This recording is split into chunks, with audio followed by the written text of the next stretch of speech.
भाभी। अरे दिशा, what a pleasant surprise. तू कब आई? बस अभी आई। कैसी है तू? और आरुष कहाँ है? वो आरुष को मैं अपनी नानी के यहाँ छोड़कर आई और घर पर थोड़ा सा लोनली फील कर रही थी, तो सोचा आपसे मिल लूं। अच्छा किया जो तू यहाँ आई। तू बैठ, मैं अभी पानी लेकर आती हूँ।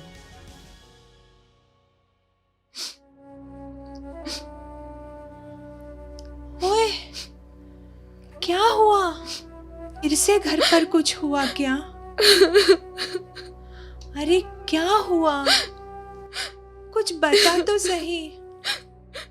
अब सहन नहीं होता भाभी, नहीं होता सहन। जब पिछली बार आपने समझाया तो मैंने बड़ा मन रख के अब कुछ चीजों को अनदेखा करके अपने आप को समझाया, पर लगता है जो जितना अधिक सहन करता है उस पर और अधिक ही अत्याचार होता है। मेरे पति सौतेले है तो क्या हुआ, पर अपनी सगी माँ से अधिक प्रेम दिया है माँ जी को। माँ जी के शब्द मानो भगवान के वचन है उनके लिए। वो पानी भी मांगती है, ये दूध लेकर आते हैं, और बदले में माँ जी हमारे साथ ऐसा तुच्छ व्यवहार करती है। माना कि पायल एक बड़े घर से आती है, लेकिन उसका बर्ताव अरे देवरानी होकर जेठानी जैसा रोब झाड़ती है, और माँ जी वो भी हमेशा उसी का साथ देती है। दिशा, साथ में रहते हैं तो थोड़ी बहुत नोक-झोंक होती रहती है। उसमें बातों को इतनी गंभीरता से लेने की आवश्यकता नहीं है। मैंने बहुत प्रयास किया भाभी। मैं भी चाहती हूँ कि इनसे द्वेष ना करूं, पर जब बिना कारण के इनके तानों को सुनती हूँ और हमेशा छल के स्वभाव को देखती हूँ तो बहुत पीड़ा होती है। बात अगर मेरे अपमान की हो तो मैं सह भी लूं, पर इनका अपमान मैं नहीं सह सकती। और अब तो आरुष के साथ भी, अरे वो तो एक बच्चा है। जानती हो, किसी के द्वारा किए गए अपमान का सबसे तगड़ा जवाब क्या होता है? उस व्यक्ति को दिल से मान देना, उसके लिए भगवान से प्रार्थना करना, उसका भला सोचना। एक न एक दिन उस व्यक्ति को अपनी गलती का एहसास जरूर होगा, और अगर नहीं भी हुआ ना, तो तुम सुखी रहोगी, ये मेरी गारंटी है। दिशा, नफरत करने वालों से नफरत करने से सिर्फ नफरत बढ़ती है। नफरत को केवल प्रेम से जीता जा सकता है, केवल बिना स्वार्थ के प्रेम से। ऐसे आदर्शवादी विचार ना बस किताबों में या व्हाट्सएप फॉरवर्ड में पढ़ना अच्छा लगता है। रियलिटी में कभी ऐसा होता है क्या कि जो हमसे नफरत करे और हम उन्हीं का भला सोच सके? हाँ, चलो, इस प्रश्न को लेकर मैं तुम्हें श्रीमद् भागवतम के 4 स्कंद में आने वाली एक कहानी सुनाती हूँ। ये सच है कि हमारे शास्त्रों का निर्माण किसी अलग युग में हुआ था, पर उनमें बताई गई कहानियाँ और उनसे मिलने वाली सीख आज भी उतनी ही रेलेवेंट है और एप्लीकेबल भी। इस कहानी को सुनने के बाद तुम खुद डिसाइड कर लेना कि तुम्हें क्या करना चाहिए। ये कहानी है एक 5 साल के बच्चे की, जिसका नाम है ध्रुव।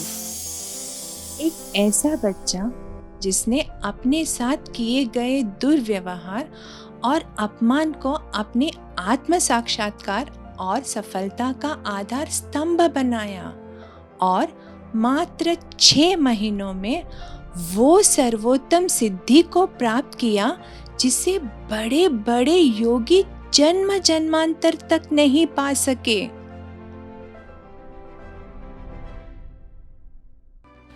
ये स्वयंभुवा मनु, जो कि ब्रह्मा जी के पुत्र हैं, उनके एक पुत्र राजा उत्तानापाद के परिवार की कहानी है। राजा उत्तानापाद की 2 पत्नियां थीं, सुनीति और सुरुचि। सुनीति से उन्हें ध्रुव जन्मे थे और सुरुचि से उत्तम। क्योंकि सुरुचि दिखने में सुनीति से अधिक सुंदर थी, राजा उससे पूरी तरह वशीभूत हो चुके थे तथा सुरुचि के इच्छा अनुसार उन्होंने सुनीति का परित्याग कर दिया था। हाँ, आज की तरह उस युग में भी सौतेलापन होता था। तबरिक तबरिक तबरिक तबरिक तबरिक। कितना आनंद आ रहा है ना खेलने में। हाँ, बहुत आनंद आ रहा है। ये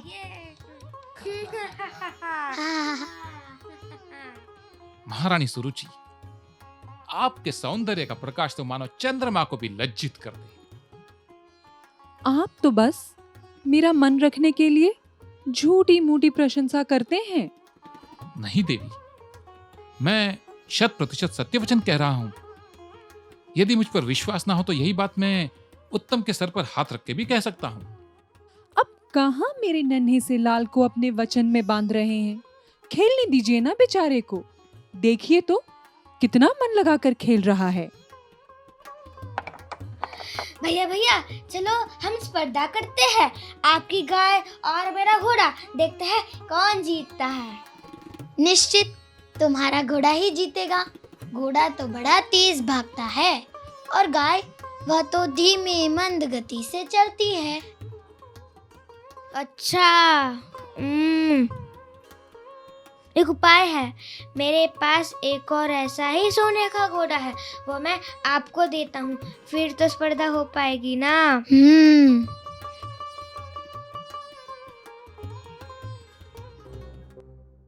उत्तम, तुम्हें कितनी बार समझाया है, तुम्हारे ये खिलौने बहुत कीमती हैं। इन्हें इस तरह इन भिक्षुकों में बांटने के लिए नहीं दिए। और ध्रुव, तूने ले कैसे लिए? लज्जा नहीं आई? नहीं उत्तम, हम मेरी गाय से ही स्पर्धा करते हैं। कभी कभी गाय भी घोड़े जैसा ही दौड़ती है। आओ। तबरिक तबरिक तबरिक तबरिक तबरिक तबरिक तबरिक तबरिक तबरिक तबरिक तबरिक तबरिक। ये मेरा घोड़ा जीत गया। पिताश्री, देखिए ना, मेरा घोड़ा जीत गया।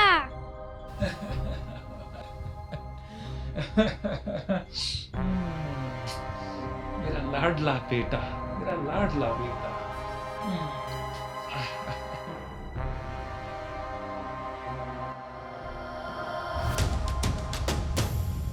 क्या तुम्हारी आदर्शवादी माँ ने तुम्हें इतना नहीं सिखाया कि किसी पराये व्यक्ति या वस्तु पे अधिकार जताना चोरी के बराबर होती है? वैसे तो जब देखो नैतिकता और मूल्यों पर ज्ञान बांटती फिरती है। पराया व्यक्ति? वे मेरे पिता हैं, कोई पराई नहीं है। और मैं तो केवल उत्तम की ही तरह उनकी गोद में बैठना चाहता था। चाहने में और योग्यता होने में बहुत अंतर होता है ध्रुव। हम जो चाहते हैं इतनी सरलता से नहीं मिलता। और तुम्हारी माँ ने क्या सिखाकर किस मंशा से यहाँ भेजा है, अच्छी तरह जानती हूँ। आज तुम्हें इस भूमंडल के राजा महाराज उत्तानपाद की गोद में बैठना है और कल वहीं से सरक के उनके सिंहासन पर। परंतु स्मरण रहे, मैं तुम्हारी और तुम्हारी माँ की ये छल भरी इच्छा कभी पूरी नहीं होने दूंगी। इस राज्य का केवल एक ही उत्तराधिकारी है, महाराज उत्तानपाद और महारानी सुरुचि का पुत्र, अर्थात मेरा पुत्र उत्तम। आपके सामने उद्दंडता से उत्तर देने के लिए मुझे क्षमा करें, पर आप ऐसा क्यों कह रहे हैं? क्या आप मेरी माता नहीं? उत्तम मेरा भाई नहीं? और क्या महाराज उत्तानपाद मेरे पिता नहीं? अवश्य ही तुम एक राजा के पुत्र हो, किंतु महारानी के नहीं। तुम तो एक ऐसी स्त्री के पुत्र हो जो महाराज द्वारा तिरस्कृत करके निकाल दी गई है। तुम एक दासी के पुत्र हो। वास्तव में तुम्हारी माँ एक दासी बनने योग्य भी नहीं। वो तो महाराज की उदारता है कि तुम्हें और तुम्हारी माँ को आवाज देकर तुम्हारे जीवन निर्वाह का प्रबंध किया है। माँ, कृपया भैया ध्रुव को ऐसे कटुवचन ना कहिए। तू चुप कर, तू कुछ नहीं जानता। बच्चा है तू, और जिसे तू अपना भैया भैया कहता फिर रहा है ना, वो वास्तव में तेरा शत्रु है, प्रतिद्वंद्वी है तेरा। जिस प्रकार एक कुम्हार का बेटा कुम्हार, एक मंत्री का बेटा मंत्री और एक सैनिक का बेटा सैनिक होता है, उसी प्रकार एक दासी का पुत्र दासी होता है, राजकुमार नहीं। और राजा की गोद में बैठने का अधिकार केवल राजकुमारों को होता है। इसीलिए हे ध्रुव, इस जन्म में जो तुम अपने पिता की गोद और तत्पश्चात उनके सिंहासन पर बैठने का स्वप्न देख रहे हो ना, वो तो पूरा ना हो पाएगा।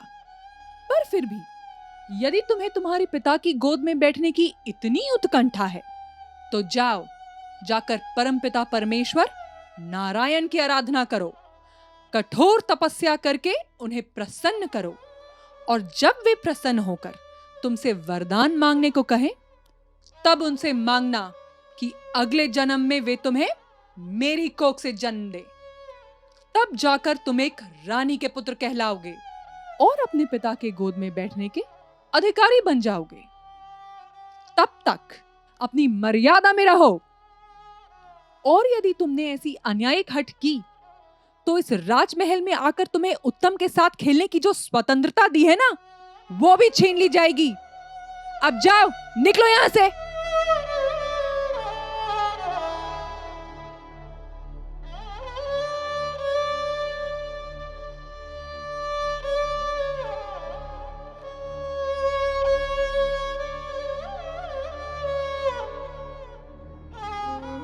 कैसा व्यवहार था एक 5 साल के बालक के साथ। सुरु जी को सुनाना ही था तो सुनीति से कहती। उस छोटे से बच्चे के दिल पर क्या बीती होगी, हे भगवान। फिर आगे क्या हुआ? जब हमारा मान अभिमान बन जाता है, तब हम दूसरों के स्वाभिमान के बारे में नहीं सोचते। अपमानित ध्रुव अपनी माता सुनीति के पास जाता है और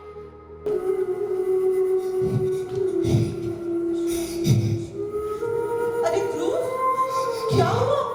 तुम रो क्यों रहे हो? ध्रुव, कुछ तो बोलो, क्या हुआ है? क्या उत्तम से कोई द्वंद्व हुआ? क्यों माता ने तुमसे कुछ कहा?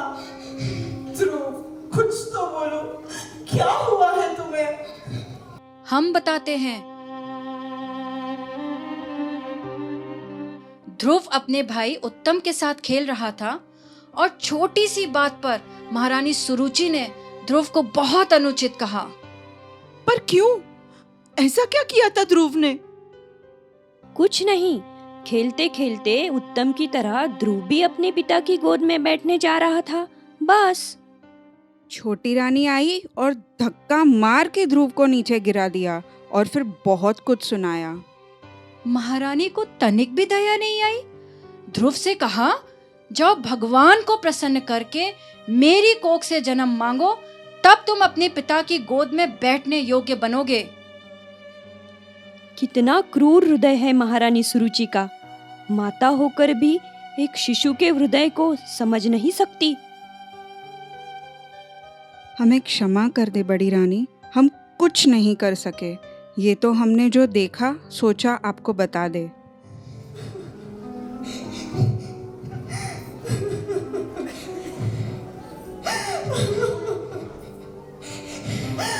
मेरा भाग्य तो देखो, पति द्वारा तिरस्कृत किए जाने पर अपने मान और अधिकार की रक्षा तो ना कर सकी, पर आज अपने पुत्र के स्वाभिमान को भी नहीं बचा सकती।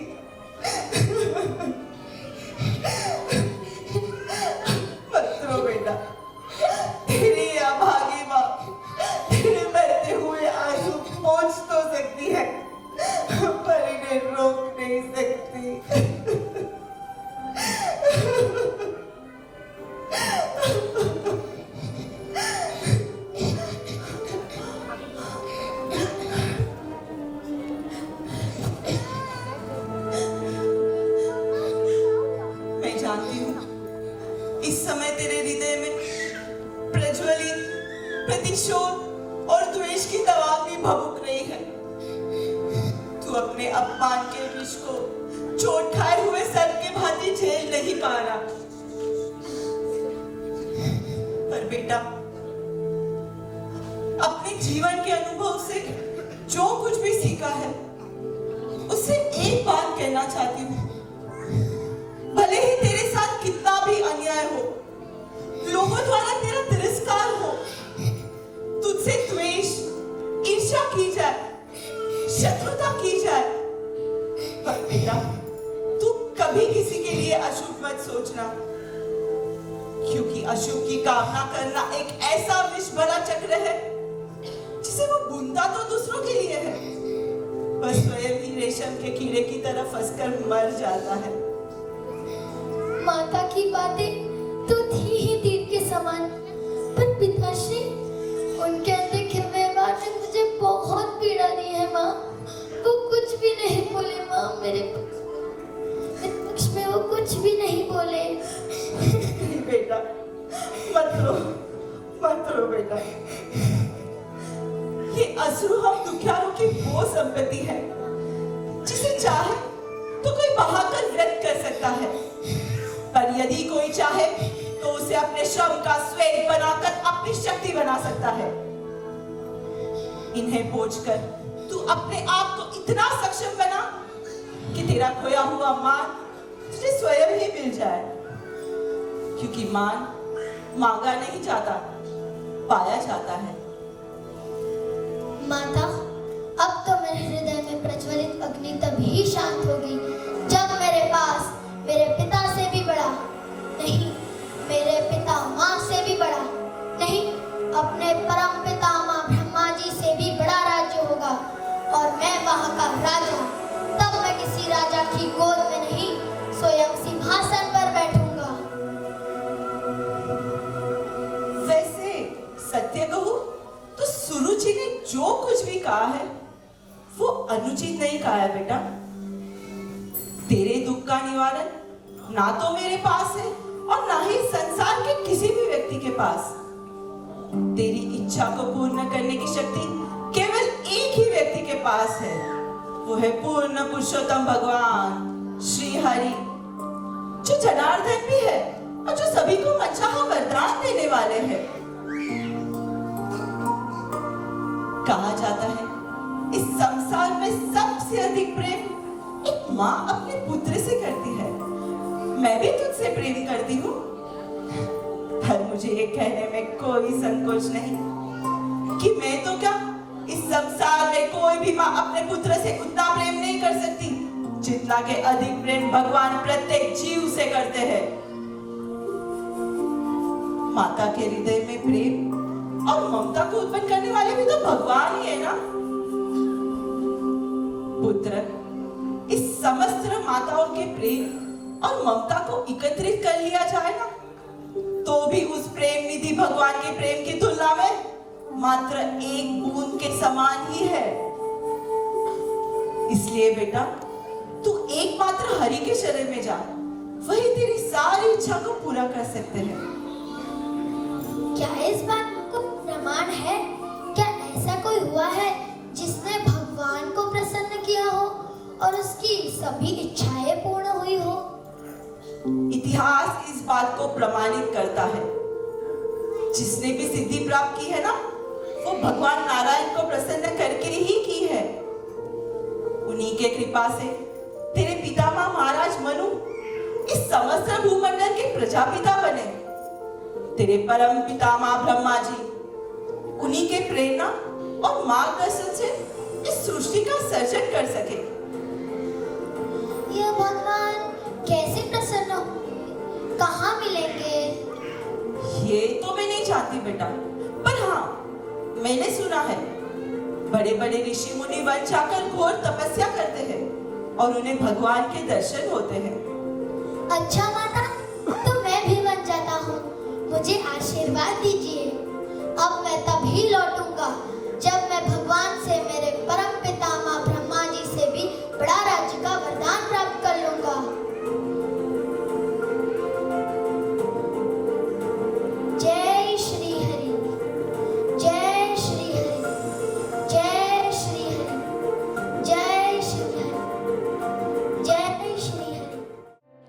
तरह अपनी माता सुनीति के समझाने पर वो 5 साल का बालक ध्रुव उसी समय जंगल में जाकर तपस्या करने के लिए निकल पड़ा।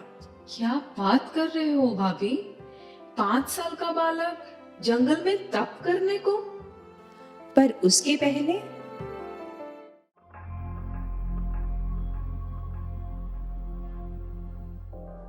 क्या हुआ महाराज? कुछ चिंतित दिखाई दे रहे हैं। 2 दिन हो गए, अभी तक ध्रुव घर लौटकर नहीं आया है। इतनी छोटी सी बात पर आप चिंतित हो रहे हैं? कुछ नहीं, यहीं कहीं भटक रहा होगा इधर उधर।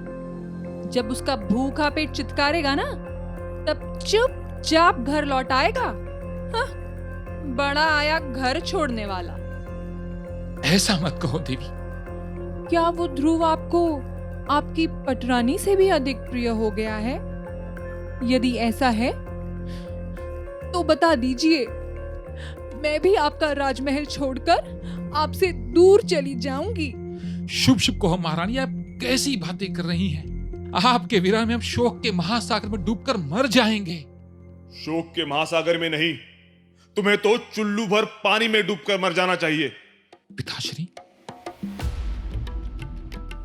पिताश्री आप? प्रणाम पिताश्री। जो राजा प्रजा को संतान मानना तो दूर की बात, अपनी खुद की संतान को संतान ना मानता हो, ऐसे राजा को जीने का कोई अधिकार नहीं। क्या हुआ पिताश्री? क्या हुआ? तुम्हारी दुर्बलता के कारण आज तुम्हारा पुत्र घर छोड़कर जा चुका है। वन में अकेला भूखे पेट दर दर घूम रहा है, और तुम पूछ रहे हो क्या हुआ? धिक्कार है तुम पर। मैंने अपने सैनिकों को भेजा था ध्रुव को ढूंढने के लिए। सैनिकों को भेजा था? स्वयं नहीं जा सकते थे? अरे कोई पशु भी अपने बछड़े से बिछड़ जाने पर तिल मिला उठता है। तुम तो किसी पशु से भी अधम हो। तुम्हारे भीतर कोई हृदय है या नहीं? या फिर अपनी पत्नी की मोह में तुम्हारा हृदय इतना कठोर हो गया है कि तुम अपने 5 साल के शिशु का दुख नहीं समझ पाए? स्मरण रहे वत्स, जब पति अपनी निजी आवश्यकताओं के लिए पूर्ण रूप से अपने पत्नी पर निर्भर होकर उसकी हर हाँ में हाँ मिलाने लगे, तब समझना चाहिए वो प्रेम नहीं, मोह है। अरे निर्लज, इस कुकर्म को करने से पहले तनिक अपने वंशज, अपने पूर्वजों की ख्याति का तो विचार किया होता तुमने। और तुम, जिस सुनीति के कहने पे तुम्हें इस राजमहल में प्रवेश मिला, तुम्हारा विवाह हुआ, तुमने आते ही उसी सुनीति को राजमहल से बाहर करवा दिया। और ध्रुव, वो तो तुम्हें अपनी माता की तरह प्रेम करता है, तुम्हें माता माता कहते कहते जिसका मुख नहीं सूखता। तुमने उस अबोध बालक और उसकी मां को इतना अपमानित किया कि उसे अपने अस्तित्व पर ही प्रश्न होने लगा। ऐसा करते हुए तुम्हें तनिक भी लज्जा नहीं आई? क्या तुम्हारे अंदर की ममता ने झंझोड़ा नहीं तुम्हें ऐसा करने से पहले? सुरुचि, तुम भी एक मां हो ना? तनिक विचार करो, यदि तुम्हारे उत्तम के साथ ऐसा हुआ होता तो? नहीं नहीं पिताश्री, ऐसा ना कहिए। भगवान मेरे उत्तम की रक्षा करे। अब हमारे पास केवल हमारा पुत्र उत्तम ही है। मैं जिस पीड़ा का अनुभव कर रही हूँ, भगवान ना करे किसी और माँ को ये पीड़ा सहनी पड़े। महारानी सुरुचि का कोई दोष नहीं, ये हमारे अपने कर्म है जो महारानी और महाराज के माध्यम से हम तक पहुंच रहे हैं। मुझे इनसे कोई मन मुटाव नहीं। देखा, ये होते हैं संस्कार, जिसके कारण ये अपने नन्हे से बालक से विलग हो गई, उसी का भला सोच रही है। मुझे क्षमा कर दीजिए पिताश्री, मैं पथभ्रष्ट हो चुका था। आज आपने मेरी आंखें खोल दी। क्षमा मांगनी है तो उस सुनीति से मांगो जिसके तुम दोनों अपराधी हो। महारानी सुनीति, मेरा अपराध क्षमा के योग्य नहीं है, परंतु फिर भी मैं तुमसे क्षमा की भीख मांगता हूं। मुझे क्षमा कर दो, मुझे क्षमा कर दो। कृपया ऐसा ना कहिए स्वामी। दीदी, मूल अपराधी तो मैं हूं। आज मुझे अपने आप पे घृणा आ रही है। मुझे क्षमा कर दीजिए दीदी, मुझे क्षमा कर दीजिए। हे विधाता, मेरे ध्रुव की रक्षा करना, मेरे ध्रुव की रक्षा करना। जय श्री हरि, जय श्री हरि, जय श्री हरि। नारायण नारायण। अरे अरे राजकुमार, इतनी शीघ्रता में किशोर पलायन कर रहे हो, और वो भी संध्या के समय अकेले? नारद मुनि, प्रणाम देव ऋषि। आयुष्मान भव, कीर्तिमान भव। मेरी माता ने कहा है भगवान वन में मिलते हैं, तो उन्हीं को खोजने जा रहा हूँ। भगवान को प्राप्त करने? किस प्रयोजन से? क्या इच्छा है तुम्हारी? मैं भगवान को प्रसन्न करके अपने पिता से भी बड़ा नहीं, अपने परम पितामह ब्रह्मा जी से भी बड़ा राज्य चाहता हूँ। तुम्हारे साथ घटने वाली प्रत्येक घटना मुझे ज्ञात है ध्रुव, पर तुम मात्र एक बालक हो और अपनी माता के कड़वे वचनों को इतनी गंभीरता से लेने की आवश्यकता नहीं है। स्तुति हो या फिर डांट, बच्चे तो स्वाभाविकता इन बातों को शीघ्र ही भूलकर अपने खेल कूद में रमने लग जाते हैं। तो इसीलिए हे ध्रुव, पुनः लौट जाओ, क्योंकि वहां तुम्हारी माता तुम्हें लेकर अति चिंतित है। तुम्हारे पिता राजा उत्तानपाद भी अपने किए पर पश्चाताप कर रहे हैं और तुम पर स्नेह की वर्षा करने के लिए आतुर हैं। और तो और तुम्हारा भाई उत्तम भी तुम्हारी प्रतीक्षा कर रहा है। मैं अपनी माता के कटु वचनों को कतई नहीं भूल सकता, इसलिए पुनः लौटने का तो प्रश्न ही नहीं उठता।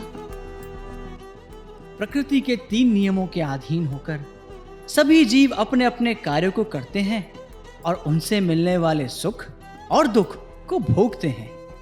यही प्रकृति का नियम भी है और उनके कर्मों से बना उनका प्रारब्ध भी। जिस प्रकार मनुष्य भोजन में अलग अलग प्रकार के व्यंजनों का आस्वादन करता है, उसी प्रकार उसके जीवन में भी दैविक, भौतिक और मानसिक स्तर पर उसे कभी कड़वे तो कभी मीठे वचनों का स्वाद चखना पड़ता है। तो मेरे मंतव्य से तुम्हें इस अपमान को भी अपने भाग्य से मिलने वाला एक प्रकार का स्वाद मानकर भूल जाना चाहिए। क्षमा कीजिएगा नारद मुनि, लेकिन आपके इन वचनों से मैं संतुष्ट नहीं हूँ। भोजन में बनाए गए व्यंजनों का स्वाद भले ही भिन्न भिन्न हो, परंतु कोई भी व्यक्ति उस भोजन का स्वीकार करने के लिए बाध्य नहीं होता। वह अपने स्वयं के लिए जिस प्रकार का भोजन चाहे मांग सकता है। मैं अपनी माता सुरुचि द्वारा किए गए अपमान की अग्नि में जल रहा हूँ। उनके शब्द मेरे हृदय को शूल की तरह भेद कर असहनीय पीड़ा दे रहे हैं और उसका अनुभव बहुत ही कड़वा और तीखा है।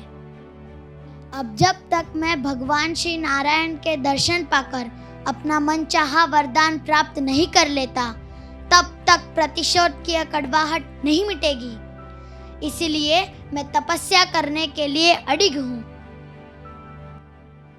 पुत्र ध्रुव, मैं तुम्हें निराश नहीं करना चाहता, परंतु वन में बड़े बड़े हिंसक प्राणी होते हैं, भूत पिशाच होते हैं।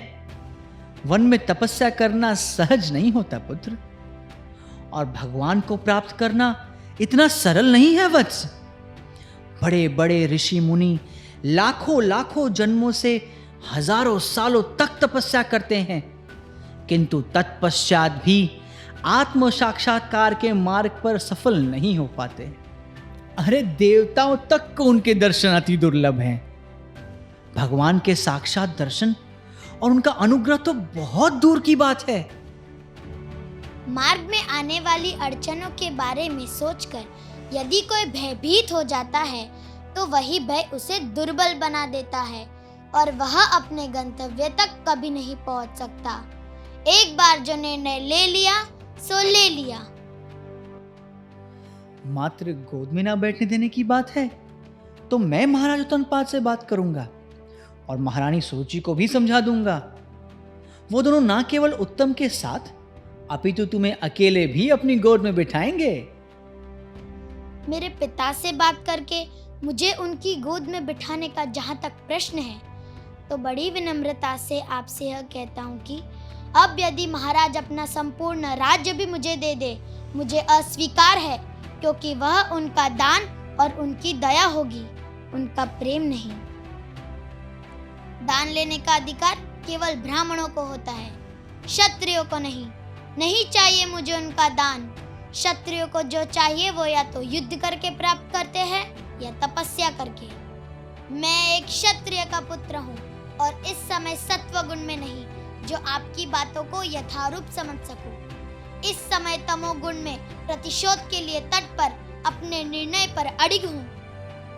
इसलिए यदि आप मेरा मार्गदर्शन करके मुझे भगवान नारायण कैसे और कहाँ मिलेंगे यह बता सकते हैं तो कहिए, अन्यथा मुझे आशीर्वाद देकर आज्ञा दीजिए। अति उत्तम वत्स, अति उत्तम। मैं तो बस तुम्हारी परीक्षा ले रहा था। तुम्हारी निष्ठा देखकर मैं अति प्रसन्न हूं। अब मेरी बात को ध्यान से सुनो। यहां से लगभग 400 कोस दूर भगवान का परम पवित्र धाम वृंदावन है, जहां मधुवन नाम का एक अति मनमोहक वन है।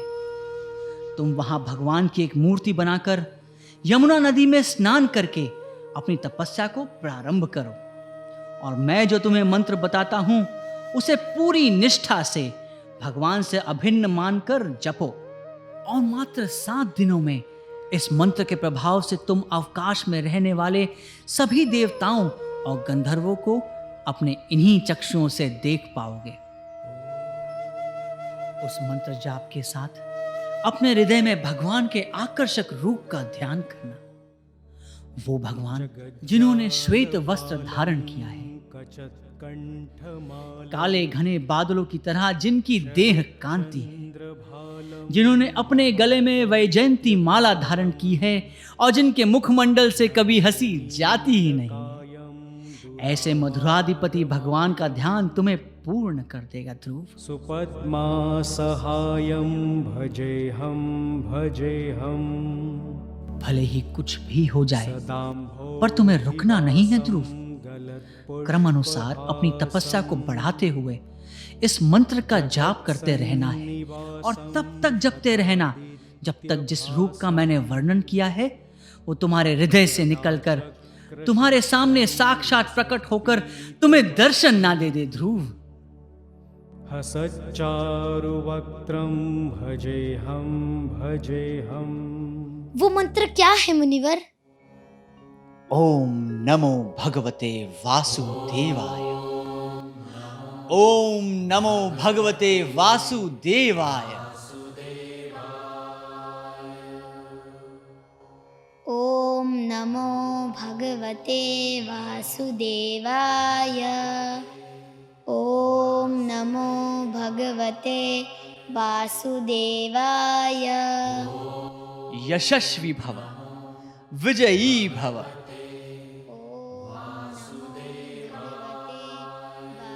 अद्भुत है तुम क्षत्रियों का स्वभाव। धन्य है तुम्हारी माता सुनीति। तुम्हारा सदा ही कल्याण हो वत्स। नारायण नारायण।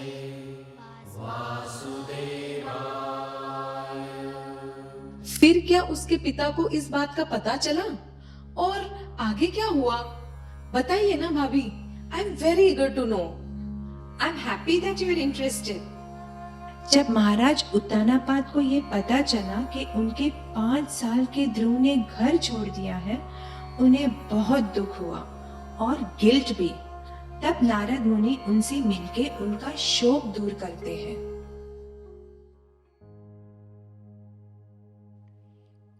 नारायण नारायण। धन्य भाग मेरे जो आप मेरे महल पधारे। बताइए मुनिवर, मैं आपकी क्या सेवा कर सकता हूं? राजन, ऐसा प्रतीत होता है कि तुम्हें किसी बात की बड़ी चिंता है। क्या तुम्हारे राज्य पर कोई संकट आ गया है या तुम्हारे धर्म पालन में कोई बाधा उत्पन्न हो गई है? बिना सोचे समझे मोहवश होकर किए गए कार्य का अंतिम परिणाम तो आत्मग्लानि ही होता है मुनिवर। मैं स्त्री सुख में इतना आसक्त था कि मैंने अपने 5 वर्ष के बालक और उसकी निर्दोष माता सुनीति का परित्याग कर दिया। अपनी पत्नी सुरुचि के रूप ने मुझे इतना पराधीन कर दिया था कि रोते हुए मेरे ध्रुव को मैं सांत्वना तक भी नहीं दे पाया। क्या इच्छा थी उसकी? केवल इतना कि वो भी उत्तम की तरह मेरी गोद में बैठना चाहता था। मैंने ना केवल एक पुत्र से उसका अधिकार छीना है, परंतु उसे अपमानित होते देख मैंने उससे अपना मुंह मोड़ लिया। मेरी पत्नी मुझसे रुष्ट ना हो जाए, इसलिए मैंने उस नन्हे से ध्रुव का हृदय तोड़ दिया। मुझे अब भी स्मरण है कि किस लालसा से, किस विश्वास से वो मेरी ओर देख रहा था कि मैं उसकी सहायता करूंगा, उसके बचाव में 2 शब्द कहूंगा। परंतु नहीं, मेरा हृदय तो पाषाण का हो चुका था। मैंने सुरुचि को मेरे नन्हे से बालक का अपमान करते रोका तक नहीं।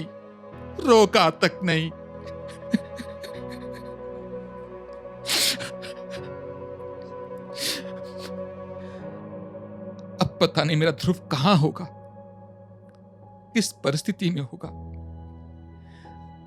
उसने भोजन खाया होगा या नहीं, या फिर कहीं वो स्वयं ही किसी हिंसक प्राणी का आहार ना बन गया हो। अब कौन रक्षा करेगा उसकी? हे भगवान, ये मुझसे क्या अनर्थ हो गया।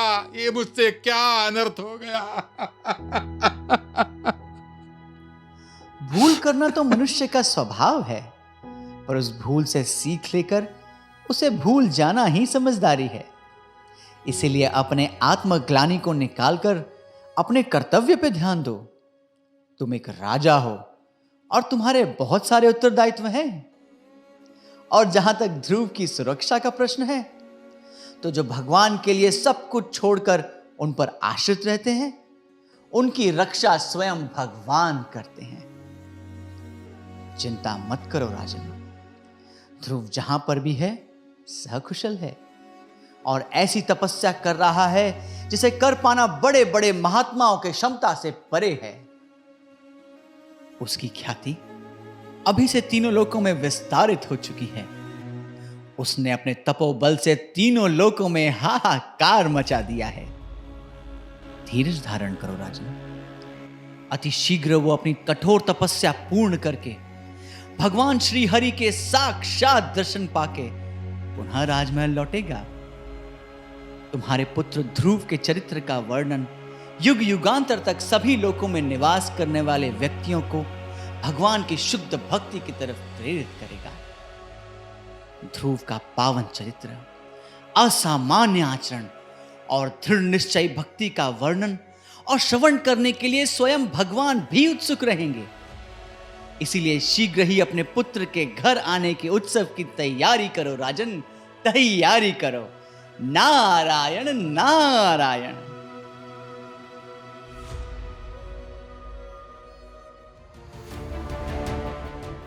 ध्रुव का क्या हुआ? इतने घने जंगल में 5 साल का बच्चा? बाप रे, मुझे तो सोच के ही कुछ होता है। मेरा आरुष 5 मिनट भी इधर उधर होता है तो मेरा जी घबराता है। ध्रुव, जानती हो ध्रुव का अर्थ क्या होता है? ध्रुव मतलब स्टेडी। ध्रुव ने अपने नाम को सार्थक करने वाली ऐसी तपस्या की कि अपनी सांस को रोककर अपने आप को हृदय में स्थित भगवान हरि के साथ एकाकार कर लिया और जिस रूप का वर्णन नारद मुनि ने किया था उसे वो अपने हृदय में देखने लगा। ध्रुव के श्वास रुकते ही इस संसार का सारा प्राण वायु रुक गया। किसी को समझ ही नहीं आ रहा था कि क्या हो रहा है? तब सभी देवता ब्रह्मा जी सहित भगवान विष्णु से प्रार्थना करने गए।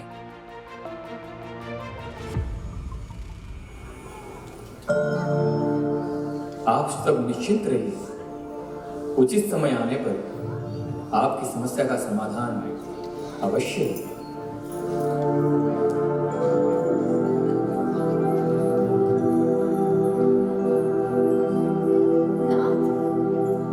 ये सभी देवता एक साथ आपके दर्शन के लिए? कहीं पुनः कोई संकट तो नहीं आया उन पर? संकट तो आया है, पर इस बार किसी दानव के उपद्रव के कारण नहीं, अभी तो एक मानव की असामान्य साधना भक्ति के द्वारा। किसी मानव की भक्ति से देवताओं पे संकट? मैं कुछ समझी नहीं स्वामी। भक्ति में बड़ी शक्ति होती है देवी। वो सच्चे साधक के हृदय को पूर्ण रूप से शुद्ध करके उसे देवताओं के पद से भी उच्च पद का अधिकारी बना देती है। और प्रश्न जब पद का या प्रतिष्ठा का हो, तो उससे वंचित हो जाने का भय सभी को विचलित करता है, चाहे वो दानव हो, मानव हो या फिर देवता। पर इनमें से कोई भी भक्ति की सर्वश्रेष्ठता को मानकर मेरी शरण में आता है, मेरी भक्ति करता है, तो मैं ऐसे भक्त को सभी प्रकार के भय से मुक्त देता हूं। किंतु स्वामी, हो सकता है आपके शरण में आने वाले जीव केवल भय के कारण नहीं, अभी तो किसी और इच्छा से प्रेरित होकर आपके शरण में आए हो। वो कुछ और चाहते हो? इस संसार में ऐसे कई भाग्यशाली जीव हैं जो मेरी शरण में आते हैं, मुझे मानते हैं और बदले में अपने जीवन को सुगम बनाने के लिए मुझसे कुछ चाहते हैं। पर इससे भी भाग्यशाली हैं वो लोग जो न केवल मुझे मानते हैं, अपितु मुझे जानते भी हैं। और हो सकता है कि अपने जीवन की आवश्यकताओं के लिए कभी कभी वो भी मुझसे कुछ चाहते हैं, पर मेरे लिए महत्वपूर्ण ये है कि वो मुझे भी चाहते हैं। पर इन सभी चाहने वालों में सबसे महाभाग्यवान वो है जो न केवल मुझे मानते हैं, अपितु मेरे दिव्य स्वभाव को भी जानते हैं और मुझसे कभी कुछ नहीं चाहते, केवल और केवल मुझे चाहते हैं। ऐसे भक्त मुझे सभी कारणों का कारण मानकर, सभी शास्त्रों का सार मानकर, सभी तप, जप, नियम और योगाभ्यास का अंतिम ध्येय मानकर निरंतर मेरी ही भक्ति में लीन रहते हैं। आदित्य गुरु आध्यात्मिक गुरु के मार्गदर्शन में रहकर अपनी संपूर्ण शरणागति से वो सब कुछ करते हैं जो मैं चाहता हूं। और ऐसे भक्त के साथ उसके प्रेम का आदान प्रदान करने के लिए उसी की भांति मैं भी वो करता हूं जो वो चाहते हैं। आपकी भक्त वत्सलता से तो मैं भली भांति परिचित हूँ। भक्त के सामने तो आप मुझे भी भूल जाते हो। परंतु अब ऐसा कौन सा भक्त है जो देवताओं को भयभीत कर रहा है? कहीं आपका निर्देश ध्रुव की ओर तो नहीं? अंतर्यामी होने का गुण तो आप में भी विद्यमान है देवी। हाँ, आप ही से तो सीखा है ये गुण। मैं तो मात्र अंतर्यामी हूँ, पर आप तो अंतर्यामी होने के साथ साथ प्रत्येक व्यक्ति के हृदय में निवास करते हो। उसमें भी जीव आपका भक्त हो तो उसके साथ आपके आदान प्रदान, आपकी लीला तो मेरे समझ से भी परे है। परंतु 5 वर्ष की आयु में इतनी घोर तपस्या, मैं आपसे अनुरोध करने ही वाली थी कि मुझसे मेरे पुत्र ध्रुव की दशा देखी नहीं जाती। मेरी ममता मुझे पुकारती है कि मैं इसी क्षण उसके समक्ष प्रकट होकर उसे अपनी ममता के आंचल में छुपाकर उसकी सारी मनोकामनाएं पूर्ण कर दूं। पर नहीं जानती कि आप अपने इस नन्हे से भक्त के माध्यम से क्या प्रमाणित करना चाहते हो, क्या लीला करने की मंशा है आपकी? इसलिए मौन होकर उसकी तपस्या को देख रहे हो। स्वामी, अब और कितना समय? क्या अभी भी ध्रुव की भक्ति अपरिपक्व है? आप कब उसे दर्शन देंगे? और क्या भक्ति में तपस्या आवश्यक है? बिना त्याग और तपस्या के किसी भी कर्म को संपूर्ण करने की कामना रखना वैसा ही होता है जैसे बिना अग्नि और घी के किसी यज्ञ को संपन्न करना। लक्ष्य चाहे आध्यात्मिक उन्नति हो या भौतिक सफलता, बिना त्याग और परिश्रम के प्राप्त नहीं किया जा सकता। हो सकता है कि तपस्या की मात्रा और उसकी तीव्रता भिन्न भिन्न हो, पर किसी भी सिद्धि को प्राप्त करने के लिए त्याग और तपस्या की उतनी ही आवश्यकता होती है जितना कि एक वृक्ष को फल देने के लिए, विकसित होने के लिए जल और सूर्य प्रकाश की आवश्यकता होती है। यूं तो आत्म साक्षात्कार सभी मार्गों में सर्वश्रेष्ठ भक्ति के मार्ग पर जो कोई चलता है, तो ऐसे भक्त को ना कोई कठोर कष्ट देने वाली तपस्या की आवश्यकता रहती है, ना ही बड़े यज्ञ करने की और ना ही योगाभ्यास की। पर फिर भी जिस प्रकार प्रचंड अग्नि में जलकर स्वर्ण की कांति और निखरती है, वो और चमकता है, उसी प्रकार भक्ति के मार्ग पर होते हुए भी स्वेच्छा से मेरी प्रसन्नता के लिए अपनी निजी सुख सुविधाओं को छोड़कर कोई किसी भी तपस्या करता है, तो वो तपस्या ऐसे भक्त को मेरे और समीप ले आती है, इतना समीप कि मैं हमेशा उसके साथ रहता हूं। जब वो चलता है तो उसके साथ साथ चलता हूं, और जब वो रुकता है तो उसे निरंतर अपनी अध्यक्षता में रखता हूं। उसके दुख में उसके आगे और उसके सुख में उसके पीछे रहकर उसके सुख और दुख के आधार पर मिलने वाले आनंद और पीड़ा को उसके साथ साथ मैं भी अनुभव करता हूं। पर ऐसा कोई भक्त कृतज्ञता के भाव से संपूर्ण शरणागति से मेरा स्मरण करता है, मुझे पुकारता है, तो उसकी ये पुकार हमारे इस संबंध को और गहरा बनाती है और मधुर बना देती है। और हमारे इस अनोखे संबंध की ये मधुरता हम दोनों को एक दूसरे के साथ प्रेम के एक ऐसे दिव्य बंधन में बांध देती है जिसके पश्चात एक क्षण के लिए भी ना वो मुझसे दूर रह सकता है और ना मैं उसके। तो स्वामी, ध्रुव को दर्शन देने में इतना विलंब क्यों? जब मिलन में विरह होता है तो विरह बढ़ता है और विरह से उत्सुकता बढ़ती है, और जब उत्सुकता अपनी चरम सीमा पर पहुंचती है तो भक्त भक्ति के सर्वोच्च स्थान पहुंचकर प्रेम का अनुभव करता है। उसी प्रकार प्रेम का अनुभव करने के लिए उसका एक क्षण पाने के लिए भी मैं लालायित रहता हूं, और यही लालायितता मेरी विवशता बन जाती है और यही विलंब का कारण होती है।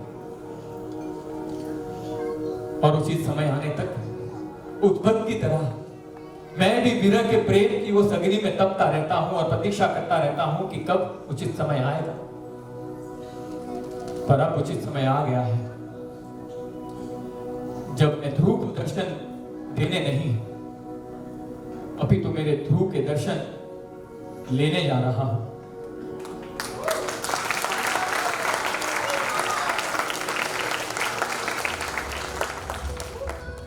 अपनी तपस्या के छठे महीने में जब योग द्वारा अपनी श्वासों को रोककर अपना पूरा ध्यान अपने हृदय में स्थित भगवान पर केंद्रित कर दिया, तब जो बड़े बड़े योगियों के हृदय में नहीं आते, जिन्हें पाना अतिशय दुर्लभ है, और जो अजर अमर अविनाशी भगवान पूर्ण पुरुषोत्तम श्री हरि ध्रुव की पुकार सुनकर उसी रूप में ध्रुव के सामने प्रकट हो गए।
प्रवेश करके मेरी आत्मा, मेरी चेतना और मेरे मन सहित सभी इंद्रियों को शुद्ध कर दिया है।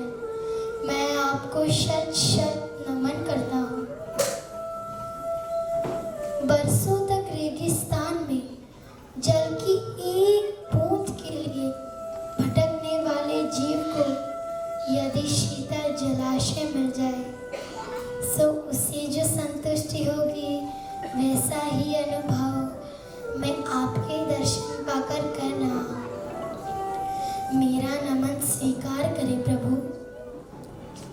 आपके शुद्ध भक्तों के पद चिन्हों पर चलकर आपके चरण कमलों का आश्रय ले आपकी लीलाओं का श्रवण करना ही की पूर्णता है। और इस आनंद के सामने ब्रह्मानंद भी तुच्छ है। दुर्भाग्यशाली है वो लोग जो आप जैसे दिव्य रत्नों को छोड़कर कांच के टुकड़ों के समान संसार के क्षणिक सुखों को पाने के लिए कठिन से कठिन परिश्रम करते हैं। मैं भी ऐसी ही लालसा लेकर आपको प्रसन्न करना आया था, परंतु जिस प्रकार सूरज की एक किरण अंधेरे का संपूर्ण विनाश कर देती है, उस प्रकार आपके दर्शनों ने मेरे हृदय की अज्ञानता का नाश कर दिया है। मैं कृतार्थ हो गया प्रभु, मैं कृतार्थ हो गया। अब मुझे कुछ नहीं चाहिए, कुछ नहीं चाहिए। पुत्र ध्रुव, मैं तुम्हारी निष्ठा से अति प्रसन्न हूं। तुमने अपनी छोटी सी आयु में इतनी कठोर तपस्या करके आने वाले युगों के लिए एक दृष्टांत स्थापित किया है। तुमने ये प्रमाणित कर दिया है कि यदि निश्चित दृढ़ हो तो जीवन के किसी भी आयु में भक्ति को किया जा सकता है। यूं तो तुम्हारी तपस्या के फल स्वरूप उसका परिणाम तुम्हें अवश्य मिलेगा, क्योंकि मैं जानता हूं तुम अपनी माता के कटु वचन सुनकर अपने परम पिता मां ब्रह्मा जी से भी बड़ा राज्य पाना चाहते हो। परंतु अब यदि तुम्हारी कोई और इच्छा भी हो तो निसंकोच होकर कहो। एक अबोध बालक यह नहीं जानता उसके लिए क्या उचित और क्या अनुचित। मैं अपनी इस इच्छा के लिए अति लज्जित हूं ना। मुझे क्षमा कर दीजिए, मुझे क्षमा कर दीजिए। नहीं पुत्र, तुम्हें अपनी इच्छा के कारण लज्जित होने की आवश्यकता नहीं है। इस संसार में आने वाला प्रत्येक जीव इच्छा लेकर ही संसार में आता है और इच्छा लेकर ही संसार से जाता है। और इस इच्छा को पूर्ण करने के लिए वो नाना प्रकार की योजनाएं बनाता है। उसमें कभी सफल होता है तो कभी विफल होता है। जब वो सफल होता है तो उसके मन में ऐसी और इच्छाएं जागृत होती हैं, और जब वो विफल होता है तो निराश होकर सफल होने के लिए फिर से प्रयास करता है। और इस प्रकार सफलता और असफलता के कारण सुख पाने की कामना में वो परिश्रम करता रहता है और अगाध परिश्रम करता है। और उस परिश्रम करते करते वो ये नहीं समझ पाता कि किस प्रकार उसका किया जाने वाला कार्य उचित है या अनुचित है। वो बस इस मनसा में रहता है कि किस प्रकार उसकी इच्छाओं को पूर्ण कर दिया जाए। बट प्रारब्ध के आधार पर उसकी कुछ इच्छाएं पूरी होती हैं और कुछ इच्छाएं नहीं। पर वो ये नहीं जानता कि संसार में उसकी इच्छाओं को पूर्ण करने के लिए उसके एक मेरी ही शरण में आना पड़ेगा, अन्यथा उसकी इच्छाएं पूरी होना संभव नहीं है। और इस इच्छाओं में चक्कर में फंसकर वो इतना उलझ जाता है कि स्वयं उसका बाहर निकलना लगभग असंभव हो जाता है। तो क्या इच्छा होना और उस कर्म करना अनुचित है? क्या इसे रोका नहीं जा सकता? इच्छा और पूर्ण करने के कार्य करना मनुष्य के जीवन रथ रूपी पहिए है। उसमें से एक पहिया उसके हाथ में है कि वो इच्छा कर सकता है, पर उसे पूरा करने के लिए किए जाने वाले कर्म का फल उसके हाथ में नहीं है। अब उसके लिए यह आवश्यक हो जाता है कि वो किस प्रकार की इच्छा करता है। क्योंकि इच्छा ही उसकी मुक्ति का कारण होती है और इच्छा ही उसके बंधन का कारण। कुछ इच्छाएं ऐसी होती हैं जो पूर्ण होकर भी पूर्ण नहीं हो पाती, और कुछ इच्छाएं ऐसी होती है जो पूर्ण ना होकर भी पूर्ण कहलाती है। पर ऐसी पूर्ण इच्छा को प्राप्त करने के लिए उसे मेरी शरण में आना आवश्यक है। पर वो अपनी इच्छाओं को पूरा करने के लिए उसे कभी कभी लगता है कदाचित मैं उसकी भौतिक इच्छाएं पूर्ण नहीं करूंगा, पर ऐसा नहीं है। बस इच्छाएं चाहे आध्यात्मिक हो या भौतिक, मैं पूरी अवश्य करता हूं। इच्छा करने का समय उसके हाथ में होता है, पर अच्छा को पूर्ण करने का समय और उसकी शैली दोनों मेरे हाथ में।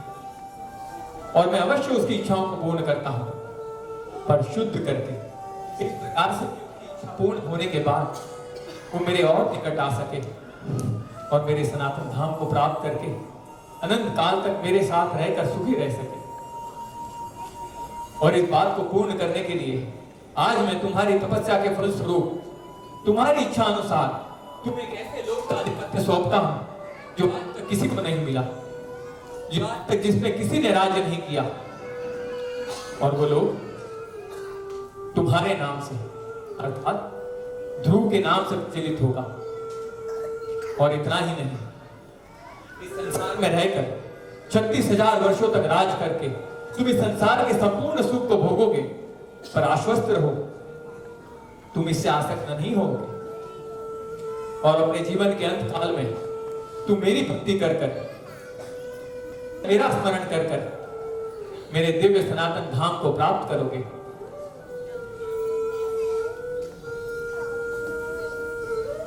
तुम्हारा सदा कल्याण हो वत्स, तुम्हारा सदा कल्याण हो।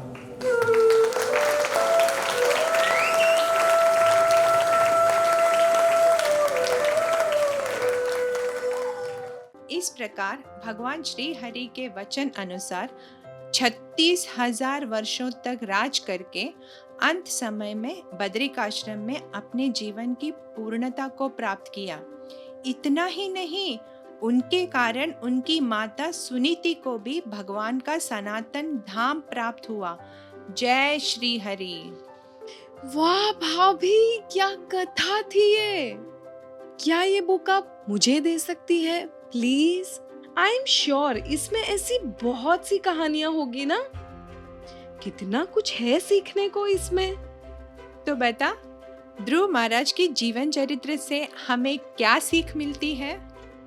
बहुत कुछ भाभी, बहुत कुछ। जैसे हमें हमेशा ग्रेटफुल रहना चाहिए, जैसे ध्रुव अपनी दोनों माताओं के लिए थे। भगवान ने ध्रुव की इतनी बड़ी इच्छा पूरी की, भले ही वो मटेरियल थी। हमारी कोई भी इच्छा हो, स्पिरिचुअल या मटेरियल, या कोई इच्छा ना भी हो, पर हमें हमेशा भगवान की भक्ति करनी चाहिए। और सबसे इम्पोर्टेंट, हमें किसी से भी द्वेष रखकर बैर नहीं बांधना चाहिए। और उससे भी ज्यादा इम्पोर्टेंट, हमें आप जैसे भक्तों का संग करके भगवान की लीलाओं का श्रवण करना चाहिए। इससे हमें बहुत इंस्पिरेशन मिलती है। थैंक यू सो मच भाभी। You gave me altogether a different perspective to look at life. मैं आपसे बहुत अधिक कृतज्ञ हूँ। अरे वाह दिशा, तूने तो पूरा एसेंस ही कह दिया। पर ये कृतिक क्या है? वो ग्रेटफुल को क्या कहते हैं हिंदी में? अच्छा, कृतज्ञ। हाँ हाँ, वही। आप बस मुझे ये भागवतम देना, और जब भी आपके वो प्रोग्राम होते हैं ना, भगवत गीता भागवतम के, तब आप प्लीज मुझे अपने साथ ले चलना। और सॉरी, आपने मुझे पहले बहुत बार बुलाया, पर मैं ही नहीं आ पाई। पर this time I am surely coming. अच्छा, अब मैं चलती हूँ भाभी, इनके आने का टाइम हो गया है।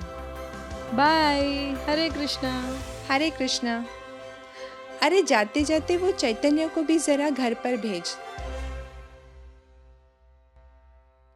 हे कृष्णा, मैं प्रार्थना करती हूँ कि आज का दिन दिशा के आध्यात्मिक जीवन की एक मंगलमय शुरुआत हो। जय श्रील प्रभुपाद।